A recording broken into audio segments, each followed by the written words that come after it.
Oh man, it was so surreal.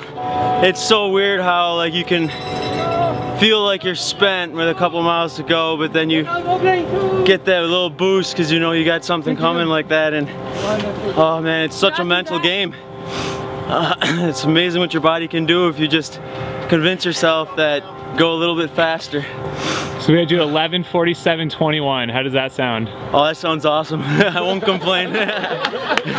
And what did you think when Nick told you were in sight of that 12-hour mark? That was a huge boost. I mean, my splits were slowing down at that point when he told me that I had a shot at a world record. That next 5 miles sped up by probably a minute or two easily, just because of the knowing that I had a good shot at digging into that record. So you're incredibly consistent. I mean, your laps were probably between 141 and 148 most of the day. I mean, how did you stay that steady? Well, I mean, you gotta kind of just look at it in a weird kind of way. It's almost like a surgeon. Like every lap you gotta make a real little precise cut and just keep going like that and hitting them and hitting them, and you get that rhythm going, and you don't have to really watch the clock as much as you kind of know about where you're at, and then just check it every once in a while. But oh man, I don't know, it's just, I cannot believe this. Well, congratulations, Zach. It's amazing. World record holder. World record holder. Yeah! On Wisconsin. RWB. Not only that, but I gotta mention, you encouraged all the other runners all the way out there. You weren't even just inside your head, you helped everyone else out. And it's a hey, the way I said I had it easy, I only had to go half as long as they do, so. So I better stay out here and cheer for them now, right? Can I get your eagle there? Yeah, for sure. This one's for you, Mike Irwin. Yeah. Awesome, thank you. Wait, keep it. Yeah, I was seeing those pop up a lot, the 147, 48. And then there was 145s, 145s. Oh, a lot earlier in the day, we were almost 142, 143, just lap after lap after lap. Yeah, that was. Were you feeling the heat in the afternoon? Were you Yeah, that's when it was getting kind of tough. Is right before the sun went down. It was, and that's probably when I like ate the least amount. And I was kind of thinking in my head like, I didn't want to like turn my stomach by taking in too much during the heat, and I thought like if I could just get to where the sun goes down, I can start fueling again, and my body will respond pretty well. And I think that's probably why my blood sugar was kind of low at around 97-ish or so, because it finally started to catch up with me from that like during the heat of the day where I was fueling a little less. And yeah, and then nothing a couple bags of M&Ms didn't fix though. Just glad we thought about bringing that ice bandana. Yeah, that was great. Yeah. That was great. Good thing Aaron's still at home. Yeah. Ice bandana. Yeah. What do you think was kind of the secret to your success, or the main factor? It's me. I think other than Rich, you know, that my wife too. Basically what I think it comes down to with some of this stuff, especially with just ultras in general, is you're gonna race best on what you train on. And I can't say that I like went out of my way to train for an event as flat as this, but the 3 years before I moved to Madison, I lived in areas that were just flat as a pancake. Like when I would train for the Ice Age 50 mile, I would literally have to go to like a sledding hill and do like 100 repeats on it just to get any type of elevation. So over about 3 years living in Marinette and Oshkosh, Wisconsin, I probably logged around 15,000 miles worth of just flat pavement. So I think that's kind of paying dividends now, because my legs are so like kind of callous to that flat surface that, you know, I can it takes so much for that to probably catch up with me, because they're so used to that. And to be honest, my quads were really not bothering me much at all day. My hamstrings were kind of tight. It was kind of the hardest part. I did have a few spots where my quads were like spasming a little bit, and that was a little scary because I didn't want them to like give out or anything, but it never really progressed to get any worse, so it was definitely bearable. Good for you. And did the shoes work well? Did you wear those the whole time? Yeah.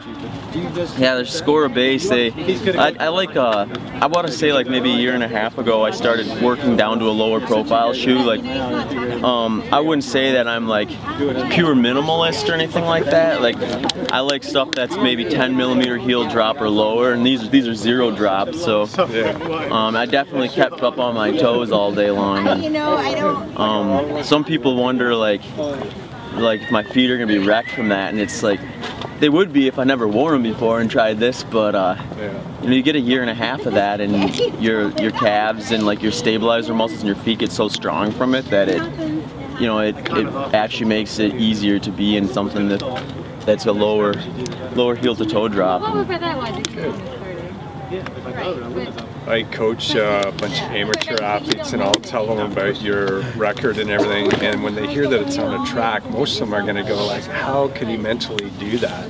What would you say to them? Like, what was it like running in circles the whole time? Did it bother you, drive you nuts? No. Or were you like, this is really efficient? I mean, it was efficient. The nice thing is, like, I mean, even if you're going quick, you're still like just barely under 7-minute pace, so you don't really notice the turning. It's like when you think of like college cross country or college track and you're doing a 5K on the track.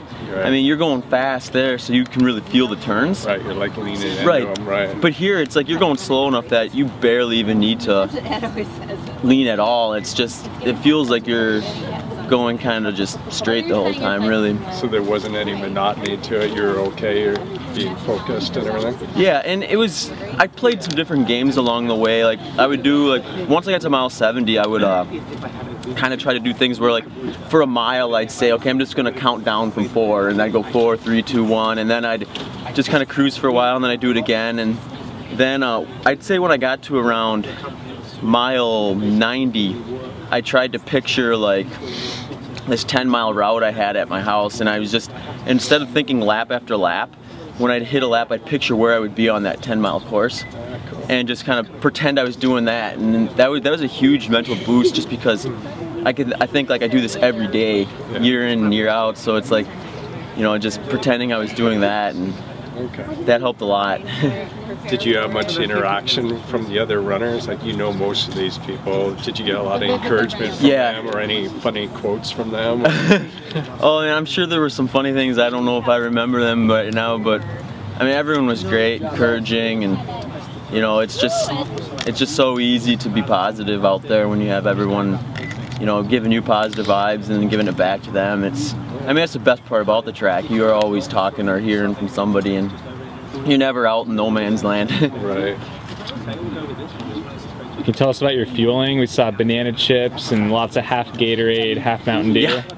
Yeah, I'm kind of a goofy fueler, I guess. Like, when I'm just like training and recovering and stuff, I follow a really high-fat diet to try to get my like insulin receptors really sharp and my body really efficient at metabolizing fat.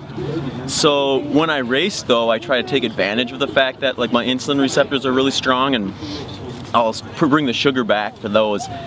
And I don't know, I mean, since I started doing that, like when I do take in like say 100 calories of pure sugar, it feels like it's twice as powerful as it was before when I was on a high carb diet. So yeah, I mean, it was Mountain Dew and Gatorade mix was, I tried to stay away from the Mountain Dew the first half because I didn't want to get into like a huge caffeine thing early. I think I might have had maybe 10 ounces of Mountain Dew in the first half, and then second half I started mixing the Gatorade, Mountain Dew, and few waters in there, and yeah, it was pretty consistent, I think, there in the second half.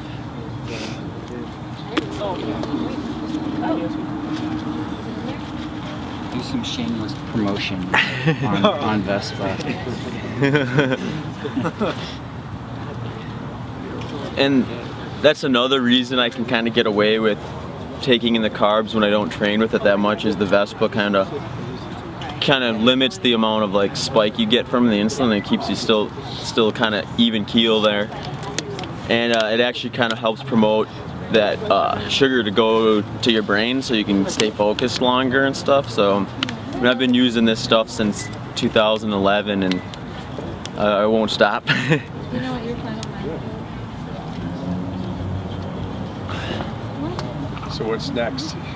Oh, I don't know, man. This fall it was like I didn't really know what I was going to race. I was training for Tuskegee Mountain Back, and I told myself before that race, this might be my only one this fall. I might not do another one, and that one went pretty well, and I thought, you know, I'll try Chicago. And so after 12 days off, or 12 days between, full days between, I did Chicago, and Chicago went really well. And that's when Nick contacted me, and he said he had heard I was kind of thinking of Desert Solstice at one time, and I was like, yeah, why not? I mean, get one more in for the year. So I think it was probably maybe 6 weeks between Chicago and Desert Solstice, so I thought if I can recover in less than 2 weeks between 50s, I should be able to be pretty strong come Desert Solstice time, and hopefully have one more race left in my legs, and I guess I did.